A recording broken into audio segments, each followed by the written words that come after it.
હાલ એક ખૂબ જ દુઃખદ સમાચાર સામે આવી રહ્યા છે। ગુજરાતમાં કમોસમી વરસાદ જાણે પીછો છોડવાનું નામ નથી રહી રહ્યો। હવામાન નિષ્ણાત અંબાલાલ પટેલની નવી આગાહીએ જગતના તાતની ઊંઘ ઉડાવી દીધી છે। પશ્ચિમ વિક્ષેપના કારણે રાજ્યના વાતાવરણમાં આવેલા અચાનક પલટા બાદ હવે માર્ચના અંત સુધી જ નહીં પણ એપ્રિલમાં પણ માવઠું થવાની સંભાવના વ્યક્ત કરવામાં આવી છે।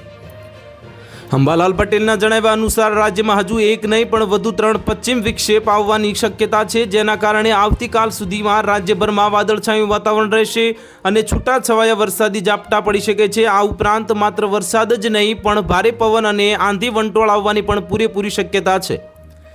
આગાહી મુજબ માર્ચ મહિનો ખેડૂતો માટે કષ્ટદાયક સાબિત થશે। 25 અને 26 માર્ચના રોજ વાતાવરણમાં ફરી મોટો પલટો જોવા મળશે અને ગાજવીજ સાથે વરસાદ પડી શકે છે। આ ઉપરાંત માર્ચ મહિનાના અંતિમ દિવસોમાં પણ વાતાવરણ ડાળાડોળ રહેવાની પૂરેપૂરી શક્યતા છે, જે ખેડૂતોની ચિંતામાં વધુ વધારો કરી શકે છે। સૌથી વધુ ચિંતાજનક વાત એ છે કે અંબાલાલ પટેલે એપ્રિલ મહિનામાં પણ કમોસમી વરસાદની માવઠાની આગાહી કરી છે।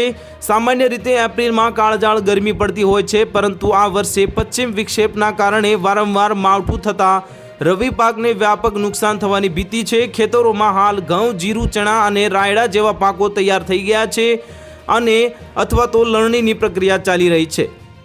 તો હાલ માટે આટલું જ। મળીશું નવી અપડેટ સાથે। જો તમને વિડીયો પસંદ આવતો હોય તો વિડીયોને લાઇક કરી દેજો, ચેનલને સબસ્ક્રાઇબ કરી બાજુમાં આવેલા બેલ આઇકનને દબાવી દો, જેથી તમને આવા સમાચારની અપડેટ મળતી રહે।